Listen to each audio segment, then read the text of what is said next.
Hello, and welcome to the EastWest Hollywood Strings Library. I'm David Earle, and I'll be your host as we explore this deep and vast library of orchestral sounds. Doug Rogers and Nick Phoenix were already on a roll with their award-winning Quantum Leap Symphonic Orchestra libraries when they decided to create the Hollywood series. They noticed that many of the libraries out there were concerned with how hard they hit the CPU and how stressful the libraries were to the hard drive. With the Hollywood series, they wanted to create a library of excess. They wanted as many velocity layers and performance capabilities as possible. They had to retool the play engine around the same time to be able to support this beast of an orchestral library. The Hollywood instruments are demanding, and when you run them through an SSD and a rocking CPU, this collection pays you back big time with stunning thousands of instruments utilizing hundreds of thousands of samples. This is a Formula One racing car of a library. You can run it on something other than an SSD, but the performance with the latest and greatest hardware is stunning. We will be discussing the Diamond libraries, which differ slightly from the Gold series. In Hollywood Strings, Diamond has some additional instrument groups, mic positions, and some other additional legato techniques. The Strings library was co-produced with Thomas Bergerson of Two Steps from Hell fame and was engineered by Sean Murphy. Sean is an Academy Award recipient and has worked on more A-list movies than I can count. Hollywood Strings is amazingly deep and detailed. In this video, I'll give you a proper introduction to the library and what it is capable of. Let's have a look at it. What we're looking at here is an actual mock-up that I wrote for a video game called Relics of Gods. The video game called for a real AAA sound. They wanted to have full orchestra with drums. This particular template relies very heavily on the Hollywood series of instruments. We have Hollywood Strings, Hollywood Brass, Hollywood Percussion, Storm Drum, and Hollywood Woodwinds. As you can hear, it has a pretty full sound even in its mock-up stage.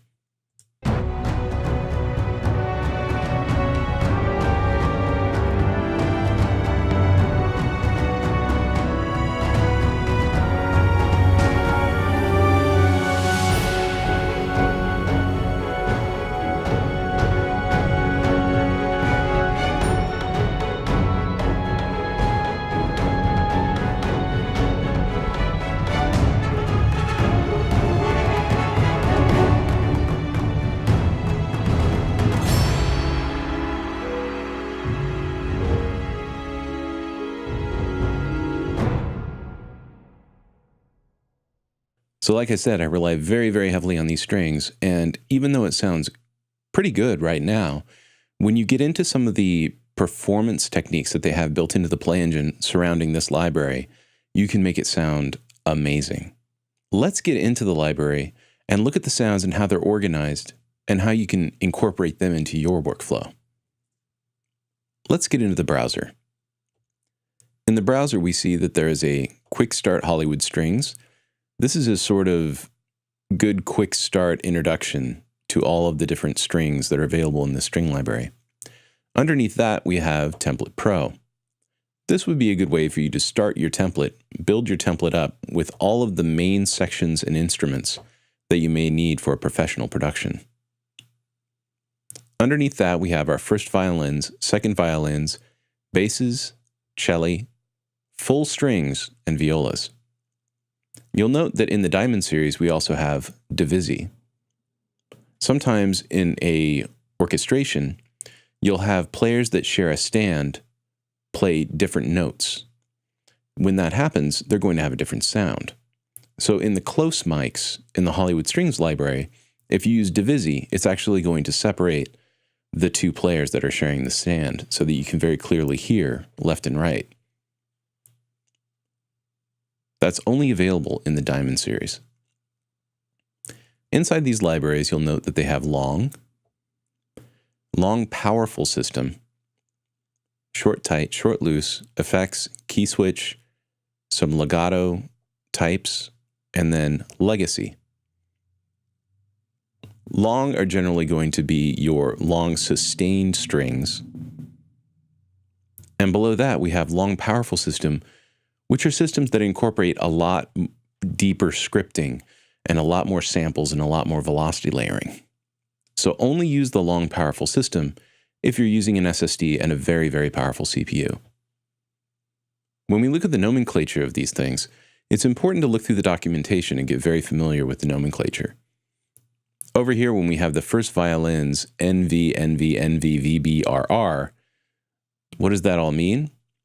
Well, NV is, anything with a V is generally going to be vibrato. So no vibrato, and then we have vibrato.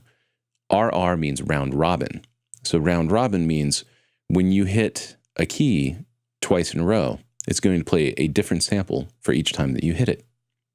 Niente means goes to nothing. Using controller 1 or controller 11, you can actually bring the patch all the way down to 0 volume. Otherwise, it'd be going down to the lowest dynamic layer.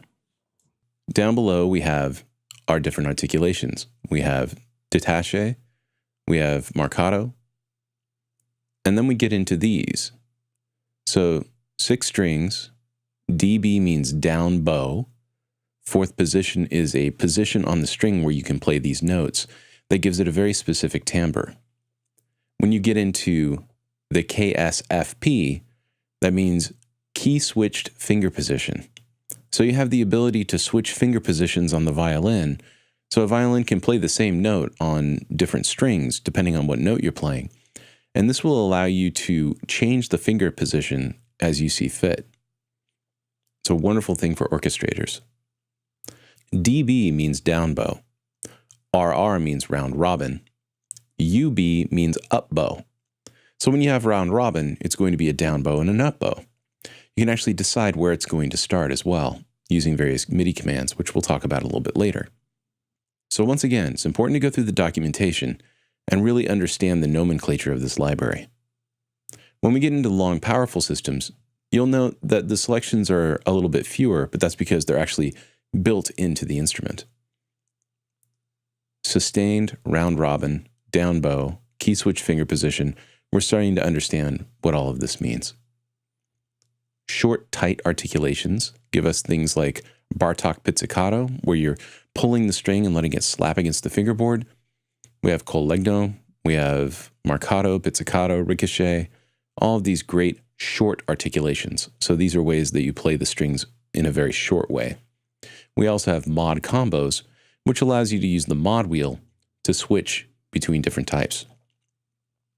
Short loose is similar, but played slightly differently. We have wonderful effects, so tremolos and trills, repetitions. Key switched are going to be instruments that you can switch between very quickly, the articulations, by using key switches. Legato with slur. We're going to talk quite a bit about what legato means and how legato is played on string instruments. So on this instrument, the legato slur means that it's going to bend up to the next note. So the pitch is going to slightly bend as it moves to the next note, just like when you're holding a string and you move your finger along the string while you're bowing it. Legato bow change, that means that we have a bow change between up bow and down bow as you're playing. Legato slur with portamento, powerful system. So this again is another very powerful system for very expressive legato lines.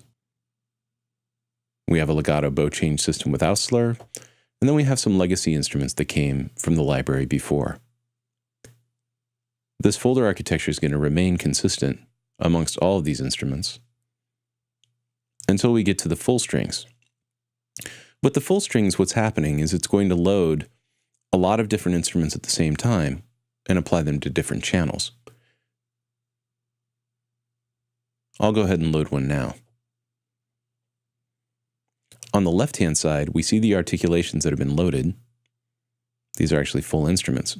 So basses sustained, cellos sustained with round robin, meaning, again, never plays the same sample twice, violas sustained, and second violins. This would allow you to have those instruments in one single play instance ready to go. So there are long versions of the full strings, short versions of the full strings, and then some legacy instruments. The legacy instruments actually are non-al niente patches. When you fade all the way down, it doesn't go to silence, but it goes to the lowest dynamic at a very low volume. Now that we've looked through the browser and basically have a good understanding of the folder structure, let's get into the player. I have here a powerful system loaded, and I'm going to jump over to the player. When in the player, I see that down below I have some key switches available to me. These key switches are actually going to be for the finger position. Up top, we have the playable area.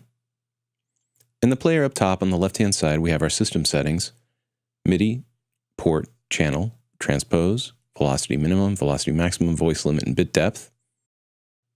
Below that, we have a volume envelope. So this is our amp envelope for the entire instrument. We can adjust the volume curve: attack, hold, decay, sustain, release.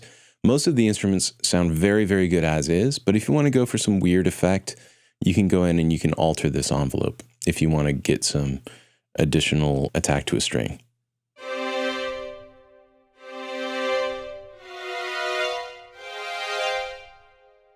Like I said, most of the time, you don't need to come down here, but it can be kind of fun if you want to mess around. On the right-hand side, we have our mix between our different microphones. We have close microphones, we have our mid microphones, and our main microphones. Then on the right, we have a volume fader for either surround microphones, or we can switch to vintage microphones. All of these microphone positions are in different spaces in the orchestral hall. Inside the documentation for the Hollywood series, you'll see where these mics were placed and why. We have a very basic mixing console here. Gives us panning for each of the sections and each of the mic configurations. These are all mic pairs, by the way. We have our reverb. So this is a convolution reverb that has lots and lots of spaces to put your strings in, if you like. Or you can use the Spaces plugin from EastWest if you choose to bus the instruments, instead of use the reverb directly within the play engine. Up here we have stereo doubling, so we can actually even further change the stereo image if we like. On the right-hand side, we have our master output. So for each instrument that we have loaded, you remember that we had a full string before where we had 4 different channels. Each channel could have its own designated output, and in something like Logic, you could create auxiliaries that have a separate fader for each one of those outputs for those instruments. On the left-hand side, we have our performance settings. It's very important to understand how MIDI works with Hollywood strings. EastWest has tried very hard to make some really compelling performance scripts built into this library. One thing that's very important is to always have a mod wheel on hand and expression, which is controller 11. I have them on a fader and a mod wheel. Continuous controller 1 and continuous controller 11 usually work together in Hollywood strings. You have continuous controller 11, which may be doing something like volume and dynamics, whereas the mod wheel could be assigned to do anything from volume, passing through different vibrato settings, or even changing the length of various crescendos. So in this case, I'll play a violin line.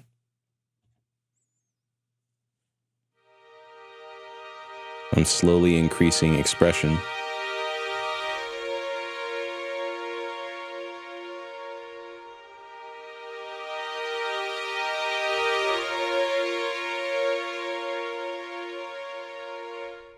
Now I'll do the same thing with my mod wheel.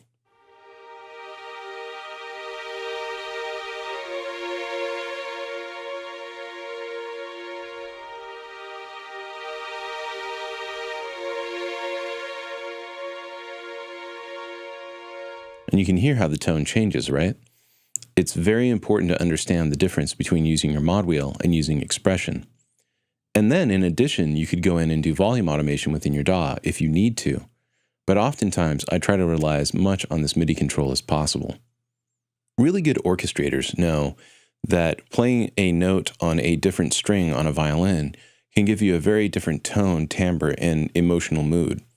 Check this out. I'm going to play this same line with different key positions so that you can hear the different key positions. I'm using a controller that's set up to do the key switching for me. You can see that the finger position knob right here is going to move.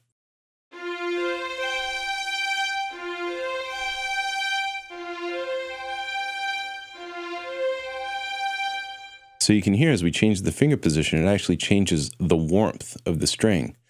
So really good orchestrators use that to their advantage to give a different timbre to the entire orchestra. As we get into the other performance aspects, we can do a legato, which will allow you to play one note at a time. And there's a lot of tricks going in the background to make this legato believable. They're doing slight variations to the note as you're playing it to make the legato sound real. There are instruments in the library that are made to be legato and do something called true legato, where it's going to assess how you're playing and play a really good legato based on how you're playing. But this legato allows you to take any instrument and essentially turn it on and off. You have the ability to switch that using MIDI controllers as well. We have portamento, which is going to allow a slide between notes.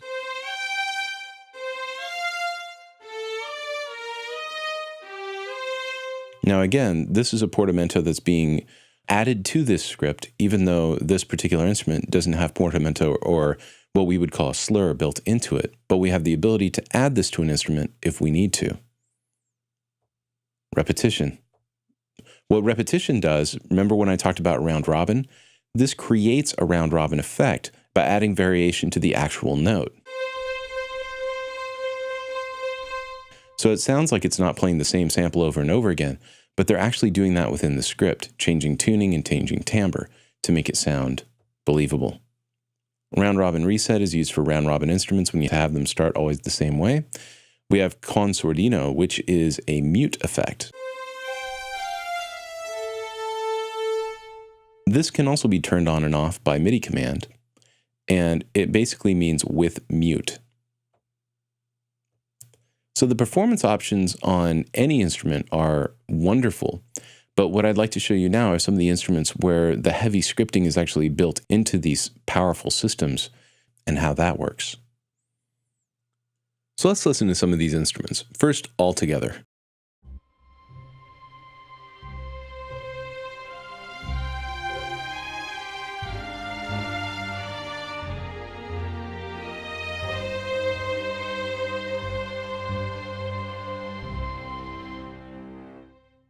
Okay, so first of all, we have these violins up top.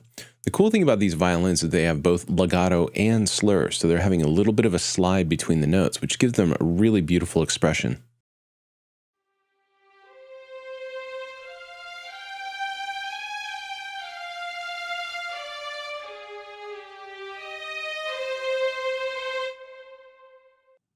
So you see here the expression settings that are being used, and that's controlling both the dynamics of the instrument, and it's also fading down to nothing if we bring our expression all the way down to 0. If I go to modulation, modulation is the intensity of the vibrato. Getting down to these second violins, these are actually harmonics, really beautiful harmonics, which are played when you don't press the finger all the way down to the fingerboard. You can get some really interesting tones.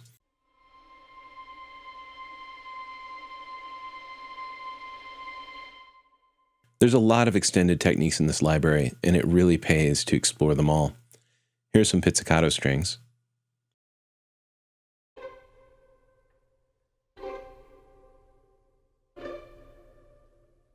They're beautiful, and they're not perfectly aligned, which makes them sound more human. Getting into the violas here. These are kind of interesting. Another legato and slur with round robin.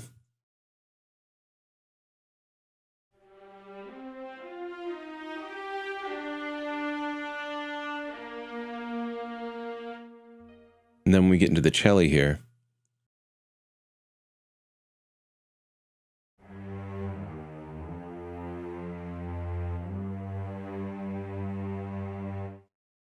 and then the basses are playing pizzicato as well.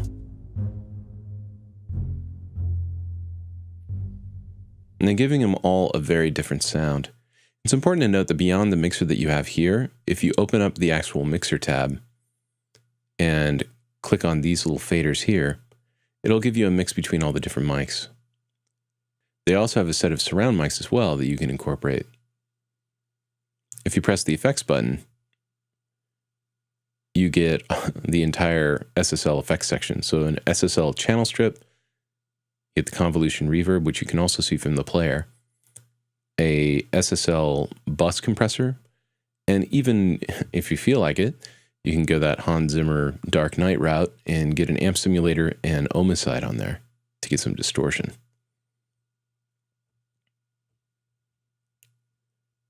So it's important to use both the expression and the mod wheel to get things to happen, but there are other MIDI controllers that you can use as well. I have a unit called a Native Instruments Jam, and I've assigned these fader strips to send out different control messages. The control messages have specific uses. Continuous Controller 11 will dynamically crossfade between dynamic layers of an instrument and control volume. 70 is going to be for finger position. Now, you saw that we could also use key switching if we had key switching available to us, but we can also just use CC70 to go between the different finger positions. CC15 for Consordino, which is the mute. CC5, this is actually the portamento time and legato time, so this adjusts how much time is going to pass when you're doing portamento or legato, so between notes. When we get to CC65, there's portamento on and off.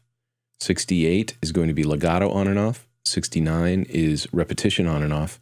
And then 14 is you can switch between up bow, down bow, and then in the center position it acts as normal. Up top, I've created my key switches. It's kind of nice to have these available as buttons. So I select both the C0 range and the C-1 range, depending on what instrument I'm using. I'll probably go in here and assign these more specifically for instruments where the low range, you'll have to do key switching in the upper octaves. But it's kind of a neat setup, and it's just a suggestion that I have for you. Getting back into the instruments, I wanted to show you that there are also things like playable runs. So if you play the violins really fast, usually they sound really bad and kind of fake. These do a much better job of being able to catch every individual note, but still sound like real players. Like you get all the individual notes in there, and it's kind of smoothing between them. It helps to go into the notes and adjust your velocities very carefully and look at how they're overlapping. That's very important. Measured tremolo. Check this out. It's tremolo that's in time with your song.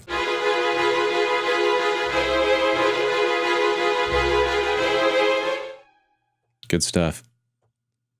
Sul ponticello.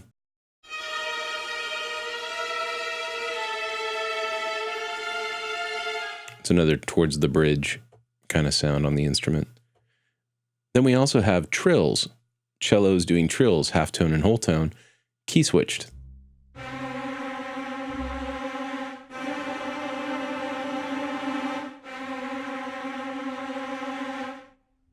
Good stuff. Down here we have basses doing a staccato line.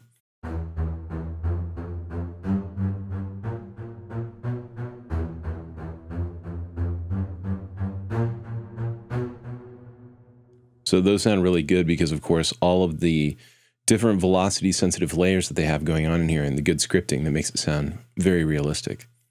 So the Hollywood Strings library is insanely deep, and I highly suggest that you go through all the documentation and check it out. What I'd like to do now is play you some examples of what this library can do, and I'll see you our next time around. Take care. Ciao.